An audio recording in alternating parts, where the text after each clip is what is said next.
Guys, assignment about void contracts. Saan kaya ako pwede mag-search? YouTube? Google? Alam ko na. TikTok.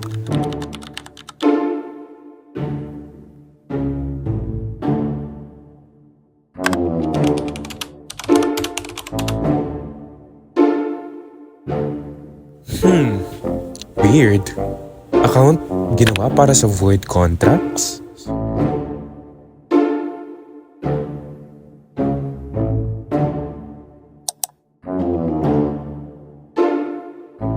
Account managed by attorney... Uy, huwag mo na stop. Panoorin mo na lang yan. Ano yun? Sige na nga. Have you ever heard the word void? Ay, miss, bakit tanggalan na po pala ng nuggets? Ma'am, avoid po. In law, a void contract means no effect either against or in favor of anyone. Therefore, it creates no obligation and simply means equivalent to nothing. Hi guys, so I have this chika to you about the land I bought last 2015 while doing my makeup. So at first, akala ko okay na siya since 2015 ko pa siya nabili and 2025 na ngayon. It's been 10 years guys, di ba? So, you'll be shocked kasi the bought I land pala has unregistered deed. Kaloka? I wasn't aware na ganun pala yung eksena. Paano na lang kung nabenta rin pala sa iba? So, paano na ako? Wala na yung land na nabili ko. Okay, so fortunately, recently lang, nag-release yung vendor ng new deed of sale since yung ownership ng land was questioned in court. And yun, so now, thankfully, it was under my name na. So basically, our first contract, last 2015, was undisputably null and void. Meaning, the land I bought wouldn't be legally mine because of its unlawful process and because of the law under their Article 1409, which means the contract that are considered void and inexistent from the beginning cannot be ratified. Because of that, I will be more careful next time in purchasing asset to avoid the instances of void and existent contract para less hassle na rin. The lesson learned of that is always make sure na may sinusunod na lawful process lahat ng gagawin natin. So, I'll finishing my look lang tapos babalikan ko kayo. Oh, okay. Oh my god guys! After years of uploading videos, I'm finally showing you our vacation house in Batangas! Should I do a tour? Let me know in the comments. You mean our house, Miss Traveler? That's literally our property. Guys, tell me why this Marie girl is trying to take back this property after 30 years? They legally sold it to my dad for ₱1. A deal is a deal, right? Excuse me, Shane, but ₱1 is not real consideration. Your dad never even paid. And you know what? This is giving signing a brand deal where the sponsor says post 10 videos and we'll give you a high five. Girl, just say you're insecure and go. Some people like to ruin my peace. Miss Marie is actually right. Under Article 1410, if a contract has zero real consideration, it's void from the beginning. The contract could have been existing only if your father paid the ₱1 consideration, because a consideration is real no matter how small, but the purchase price of the deed of sale was not paid. The contract is, therefore, void. And since void contract don't expire, Miss Marie can still claim the land, yes, even after 30 years. Sa TikTok pa talaga nag-aaway. Article 1411. Two rules that can change everything. Let's break it down with the real-life example. Attorney, can you help me with my situation? I entered an illegal contract kasi and ang hirap bayaran eh. I see. Can you tell me more about the situation? So ayun, nanghiram ako sa kaibigan ko. And then, nabaon ako sa utang. Well, Jason, Article 1411 of the Civil Code of the Philippines has two rules that may apply. Rule 1 is pari delicto, which means when both parties are equally at fault, the law won't intervene. Can you explain it one more time? Yung in simpler terms sana? It means if you both knew it was an illegal contract, you can blame the other party for your situation. For example, let's say you and your friend entered into a contract to smuggle goods into the country. You both knew it was illegal, but you did it anyway. Now, if you're caught and you try to sue your friend for your losses, the court won't intervene because you and your friend are equally at fault. Pero attorney, ang alam lang kasi ng kaibigan ko, nanghiram ako sa kanya ng pera. Hindi niya alam na gagamitin ko for gambling yung pera. In that case, Rule 2 applies. One party is guilty. since your friend didn't know about the illegal use of the money. They're not equally at fault. They can claim back what they gave you. Ah, yun pala, attorney. Sige. Yes. Thank you so much, attorney. Very big help sa akin, no? So, there you have it. Article 1411's two rules, pari delicto when both are guilty and one party guilty when only one knows. Understanding this distinction is crucial, especially when dealing with contracts. Remember, legal matters can be complex. As always, consult with a qualified attorney for specific advice. Thanks for watching. You're welcome po. Okay, next article. Mahilig ka ba sa mga matatamis na salita? Attorney, ako po si Mirna and I agree to be the common law wife of my fiancé. Dahil po pinangukuhan ako na makakakuha raw ako ng pera at lupa. Ayos lang po ba yun kung hindi po kami kasal? Bibigyan kita ng lupa at pera, Mirna. Basta mag-live-in tayo. Mapapadali ang buhay natin kung tayo maninirahan sa isang bubong. In accordance with Article 1412, if the act in which the unlawful or forbidden cause consists does not constitute a criminal offense, the agreement between Brad and Mirna is an immoral act. Therefore, the actions of both parties is based on Rule 1 of Article 1412, where both parties are in pari delicto or both of the contracting parties are at fault but does not constitute a criminal offense. Hence, there can be no recovery by one against the other, and neither party may ask for the fulfillment of the other's promise, so therefore, the agreement between the two will be voided. Itatanan. Lupa mo? Gawin natin lupa ko. Michael, a Chinese foreigner, enters into a contract to buy agricultural land in the Philippines, despite his knowledge that it is illegal to buy a land as a foreigner. Oh, Agnes! Pasensya ka na, di ako magaling Tagalog. Pero tignan mo, ganda yung lupa mo!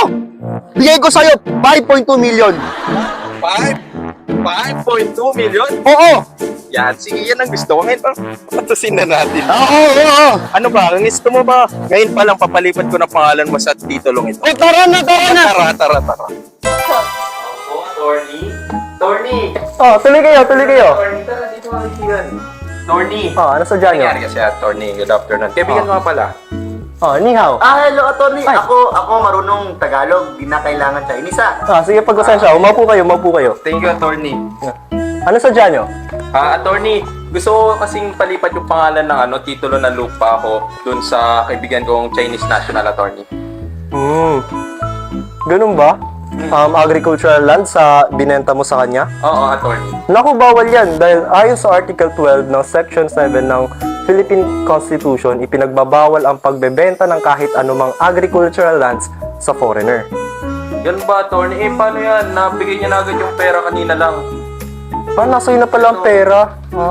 Pero ayon sa Rule number 2 ng Article 1412, when only one of the contracting parties is at fault, which is the Chinese, he cannot recover what he has given by reason of the contract or ask for the fulfillment of what he has been promised to him. The other, who is not at fault, which is you, can keep the money and you are not required to proceed with the sale of transfer of land. Therefore, this case is not considered as criminal offense unless there is a falsification of documents and fraud. Lupa mo? Gawin natin lupa. Oh, no land for you, Michael. Is life too hard for you that you had no choice but to accept an usurious contract? Uy, bes, baka naman pwede bawasan yung dagdag bayad. Hindi pwede, napag-usapan na natin yan eh. Kasi sobrang taas naman, 100k pesos tapos 10% interest monthly. Wala na ako makain yan. Pinag-usapan natin yan, sumunod ka na lang.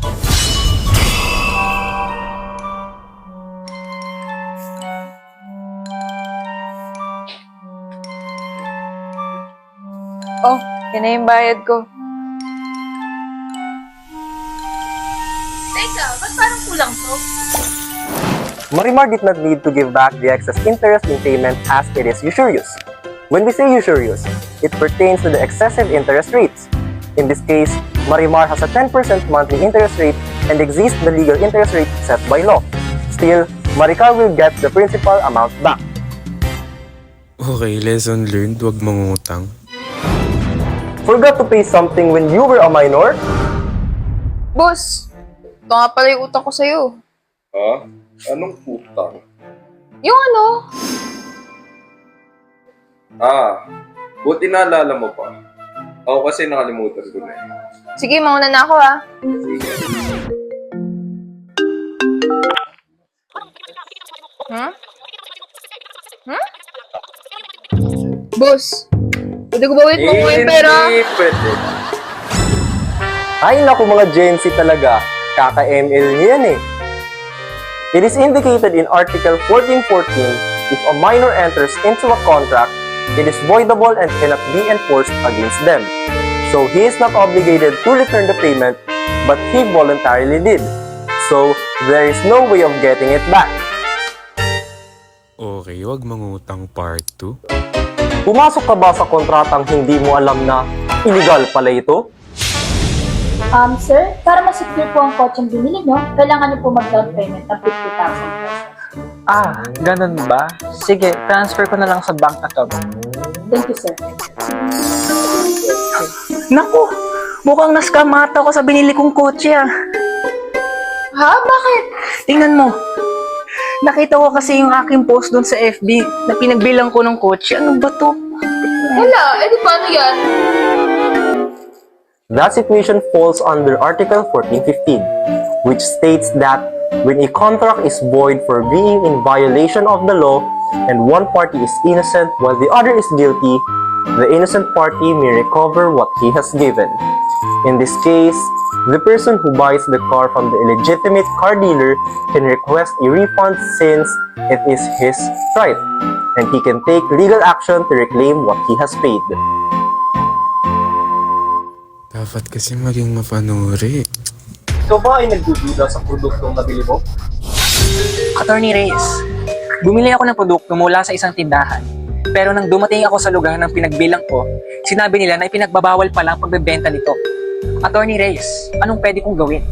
Ayon sa Article 1416 ng Civil Code, may karapatan ka mag-recover ng iyong binayad, lalo na kung ang kontrata ay pinagbabawal ng batas. Paano?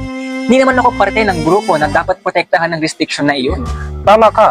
Pero kahit na hindi ka ang target ng restriksyon, may mga pagkakataon na ang kontrata ay magiging invalid o voidable. Kung pinagbabawal ng batas ang pagbebenta ng isang produkto sa lugar na iyon at ikaw ay hindi nakakaalam, maaaring maibalik sa iyo ang iyong pera. Dahil sa batas, kahit hindi ako apektado ng restriction, may karapatan akong ibalik ang pera ko? Oo.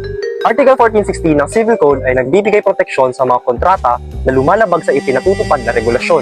Dahil dito, maaari mo ipaglaban ang iyong karapatan at makuha ang iyong bayad.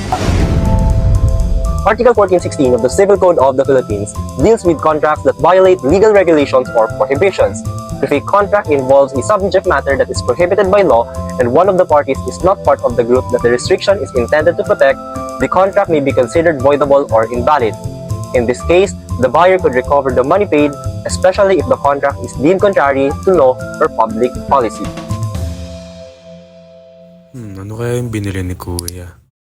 Ikaw ba ay niloloko sa di makatarungan na presyo ng mga bilihin? Miss, bilhin na kayo, 200 pesos lang charger. 200 pesos sa isang charger? Sa iba, 100 lang to ah. Ganun po kasi talaga ngayon, tumataas yung mga presyo ngayon eh. Pero dapat di kayo nagsisingil ng ganito kataas. Tama, grabe naman kayo maningil. Dapat ibalik niyo yung sobrang singil niyo. Kung magsisingil ka ng ganyang kataas, lalabag ka sa Article 1417. Pwede kitang kasuhan. Ay, pasensya na po, babalik ko na lang po sa inyo 100. Ngayon, alam mo na yung presyo. Sige, salamat. Susan is asserting his rights by pointing out that the price of the charger exceeds. What is legally allowed by the law is 100 pesos. He mentions the relevant legal provision, Article 1417, which addresses the issue of unfair pricing and overcharging. PIA also indicates the potential legal consequences of violating this law. 50 nga lang charger sa amin. Mabait ka ba at nagkukusa kang bayaran ang utang na hindi naman sa'yo? Pre, pasensya na. Mukhang hindi ko mababayaran yung inutang mo sa akin. Utang? Binayaran ka na ni Adgas ah. Ha? Wala naman siyang binanggit sa akin eh. Uy, Binayaran mo pala yung utang ko kay Elbro. Oo, kasi nasabi mo last time na maraming bayarin na sa inyo. Kaya binayaran ko muna kasi alam mo naman ganito tayo eh. Di ba? Kaya saan kita kapag di mo kaya? Kaya, paano sa'yo? Sige. Salamat, pre. Oy, pre. Pre, pwede ko na ba makuha yung perang pinautang ko sa'yo? Kailangan ko na kasi ngayon eh. Pre? Makukuha pa kaya ni Agnes ang pera na pinambayad niya para sa utang ni Brad? Well, according to Article 1418, if someone did something voluntarily for you, they cannot demand repayment for it. In this case, Brad is not obligated to pay back Agnes because Agnes did that willingly, and Brad did not ask him to do it in the first place. Ba't mo naman kasi babawiin? Bili na kayo cellphone! Charger, natin lang! Bili na kayo! Uy, ang mura! Puro charger na! Mura lang. 100 lang. Bili ka na. Ano maganda dyan? Ito tayo, bili mo na Ito? O sige, bili ko na. Baka maunahan pa ako. Bili ko na. Asan yung charger? Nabili na ate! Okay na! Mura na yan! 100 lang. May cellphone ka na Ay hindi, balik mo na lang yung bayad. Hindi! Ilang buwan ko? Article 1420. In case of a divisible contract, if the illegal terms can be separated from the legal ones, the latter may be enforced. There are two types of illegality: indivisible equals single contract, and divisible made of several parts. Bundled item to, at hindi sumunod si seller. Pasok sa indivisible contract, meaning voided yung full transaction. O ano, sige na, ibalik mo na lang yung bayad. Mom naman eh. Medyo scam si ate banda doon. Pre, sigurado ka ba sa titulo mo na maayos yan? Oo. Kasi ang tagal ko na naghahanap dito ng lupa. Alam mo, kaya nga sa'yo ko nga pinibigay ito eh. Ako na bahala sa lahat ng mga papeles. Kaya bayaran mo na agad ako. Pag tingnan mo, parang di na agad maagaw ng iba. Sige, pagkakatiwalaan kita. Okay, ito. Sandali lang. Hindi bang lupang yan ay pag-aari ng gobyerno? Ha? Nabait na sa akin itong lupa na to eh. Ay sus, Ginoo! Itong si Marcos? Scammer raw yan eh. Hindi ka naman. Pero kaloo ka. Halika, ako na magre-reklamo yan. Pre, sandali. Magpapaliwanag ako. Aba, ano itong narinig ko? Illegal land selling? Alam niyo ba? According to Article 1421 of the Civil Code, a contract that is illegal or void from the outset cannot be questioned by third parties unless they are directly affected. The only entities with the right to question its validity are the government, as the rightful authority or one of the parties involved in the agreement in a relevant legal case. So hindi pwede magreklamo si Aling Marina? Exactly! Pero ikaw, William, since ikaw ang biktima, pwede mong ipawalang sala tong deal na to at kasuhan si Marcos ng panloloko. Pre, biro lang yan. Huwag mo kasuhan. Scammer ka to eh! Sabi ko sa'yo eh! Tama! Well, kaya dapat tayo maging maingat sa pagbili ng lupa. Siguraduhin natin legal at may tamang papeles upang maiwasan ang ganitong problema. Galing ni Aling Marina. Alright class, today we are going to talk about the Article 1422 of the Civil Code of the Philippines. But first, let's have some fun. Imagine may dalawang estudyante na gumawa ng secret deal na magbenta ng illegal drugs at nagkasundo na maghahati sa kikitain sa pagbebenta. Aha! Anong ginagawa niyong dalawa? Ano yung nasa bag niyo? You two are in big trouble. Now, let's go back to class. If those two students try to enforce their agreement to split the profits, would they succeed? Alam nilang parehas mali. Makukuha pa rin ba nila yung pera? No! That is where Article 1422 comes in. If a contract is based on something illegal, it cannot be enforced. It's like trying to build a house in a shaky ground. Ano po ba ang dapat? The rule is simple. If you do something wrong, you can't expect the law to help you. It's about being honest and fair. So class, remember, Article 1422 is like a warning sign. It tells us that we can profit from illegal activities and expect the law to protect us. Always keep your hands clean. Interesting. Marami ako natutunan.